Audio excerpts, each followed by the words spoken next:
I found that most people fail in life not because they aim too high and miss. Most people fail in life because they did just like I did for so many years. They aimed too low and hit. They didn't believe in themselves. So I want you right now, as we begin to think about the lessons and all the things that you've experienced and all of the comments and stories and strategies and lessons that you've had, I think it's time to revisit and look at your goals and dreams, and let's raise the bar. I remember as a kid, we would be in the backyard and we would play jump, and somebody would get on one side of the stick, my sister and then my brother, we would run and we'd jump over it. And then they say, raise it up a little bit higher. We have to back up and we would run and we'd jump over it again. And then we'd say, raise it up a little higher. And the higher it got, we had to begin to change our approach and how we're going to get over the bar.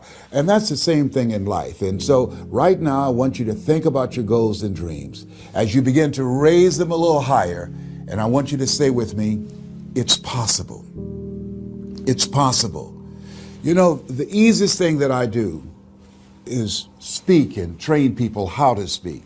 Go into prisons and juvenile detention centers and to high schools and colleges. Speak before thousands of people. I can do that in my sleep.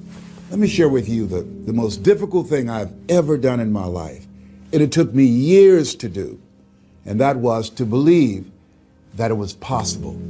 To believe that I can do it. Given my circumstances, born in an abandoned building on a floor, being adopted, being labeled educable mentally retarded, failing twice in school, no college training, never worked for a major corporation, to believe that I had something of value to say, that somebody would want to listen to me, to believe that somebody would pay me to talk to them.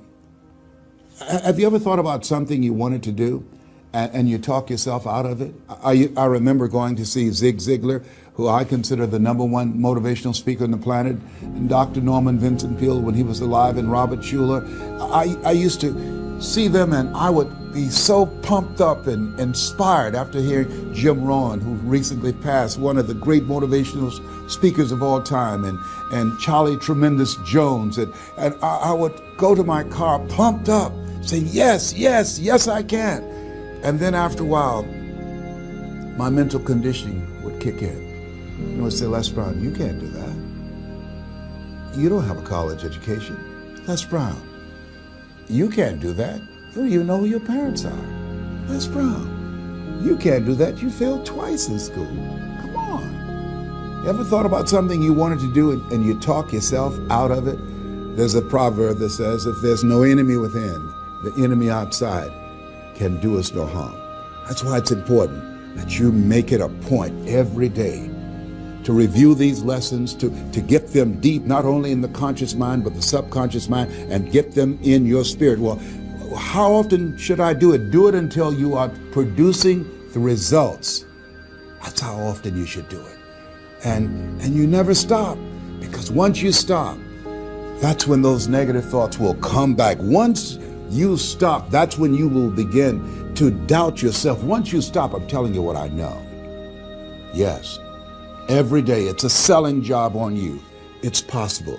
I can do this. I can make this happen. No matter how bad it is or how bad it gets, I'm going to make it. It's possible. Yes, your dream is possible. Say that to yourself every day.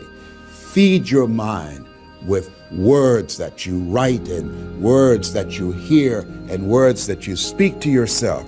Feed your faith, and your doubts will starve to death. Say to yourself, it's possible. It's possible. It's possible. Even when you have no evidence to point to, say to yourself, it's possible. There's nothing as powerful as a made-up mind. It's a struggle sometimes to do that, especially when you have people around you telling you that it's not possible, that you can't do it. And they're constantly pointing out your failures of the past, constantly reminding you of all of the things that you don't have going for you. I'm reminded of the story of two little boys that were playing on some ice during the winter. And as they got further out on this ice, one fell through the thin ice. And so the little fellow that was still on top of the ice, he was trying to save his little buddy. and he couldn't reach him. He was trying to pull him. He could see him through the thin ice as he got further away from him, struggling. And he couldn't reach him, and he's trying to break the ice, and he couldn't do it. And he looked around, and he saw a tree in the distance, and he ran, and he got up on the tree, and he pulled and broke down an enormous sized branch, and came back and savagely began to beat that ice, and broke it, and miraculously, he saved his friend. And when the paramedics came, and they were able to revive this little boy, they were scratching their heads. They're trying to figure this out. Said, how could this little pruny fellow go up in a tree and break off a branch this size and then come back and beat and break the ice and save his friend? They thought it was just miraculous. It was baffling. And an old guy who was there said, I can tell you how he did it. And they said, how? How did he do it? And he said, there was no one here to tell him that he couldn't do it. Whoa. What could you do? What could I do? What could all of us do if we did not have the naysayers in our lives? That we believe naively, like that little boy, that it was possible. What would you do if failure was not on the table? Do you realize that 87% of people allow the fear of failure to outweigh their desire to succeed, because they've been convinced by the evidence, by being practical, by being logical, by being realistic. I did that. Leslie, yes? You're going to speak for corporations? Yes. Leslie, do they have a college education? Yes. Do you? Wesley, you know that I don't have a college education. Leslie, are these people experienced? Yes. Are there people with PhDs and MBAs that they could choose rather than choose you? Yes. So you don't have a college education, you have no experience. You're talking about becoming a speaker, and they're going to reach over people with PhDs and MBAs and years of experience and choose you. Are you being realistic? Come on, Leslie. Come on, Leslie. You can't do this. My brother, he's a wonderful person. And he constantly reminded me that I couldn't do what I'm doing now. But that really wasn't the bad part. The real bad part was I convinced myself that I couldn't do it. Not only because of those things that he pointed out, being practical and realistic, but also that within myself, I didn't believe what Mike Williams, my mentor, said was possible for me. Have you ever had somebody who believed and saw something for you that you didn't see for yourself? And here's how I escaped that. I discovered that sometimes you have to believe in somebody's belief in you until your belief kicks in. So here's what I am believing for you. The goals that you right now have, the things that you have envisioned for yourself, this is a reflection. What you've done thus far and what you are engaged in doing is what's possible for you right now. But there's even more. You don't even know what's in the future. Eye has not seen, ear has not heard. If you believe in yourself, if you constantly remind yourself after every defeat, after every setback, every time you get knocked down, I've got a saying, if life knocks you down, try and land on your back, because if you can look up, you can get up. See, a lot of people, because of failure, they stop believing. Let me share something with you. You will fail your way to success. Yes, 8 out of 10 millionaires have been financially bankrupt. You will fail your way to success. It doesn't matter how many times you fail. It doesn't matter how many times people tell you that you can't do it. It doesn't matter if you don't have a dime in the bank.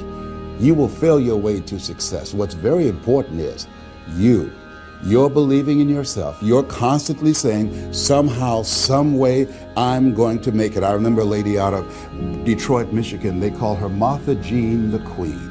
And she had a motivational message she gave all the time on the radio. And the question she would ask was, do you really want to win? Do you really want to win? And she said, if you really want to win in life, you've got to believe in yourself when no one else does. You've got to believe in yourself. See, it's easy to believe in yourself and to have faith if you have a good bill of health, if your relationship is working out fine, if you have money in the bank, if you have a secure job, if your mortgage note is paid current, if the children are acting like they have good sense. It's easy. If you go to a doctor, they say, oh, you're doing real good, I'll see you next year. It's easy to have faith then. Let me tell you when it's really tough to have faith. When you lose your job, when you lose your retirement, when you go to the doctor and they look at you and say, you have cancer. Cancer is the most feared word in 7 different languages. That's when it's tough to have faith then. And that's when you need to call on your faith then. They said faith is the oil that takes the friction out of living. That's when you need to believe in yourself then and judge not according to appearances and say to yourself, it's possible. It's possible. I can make it. It's possible. I'm going to get through this. It's possible. I'm not going to allow this to get the best of me. Yeah. I don't know what you're up against. I don't know what you're facing, but here's what I do know. You've got something special. You've got greatness in you. And I know it's possible that you can live your dream.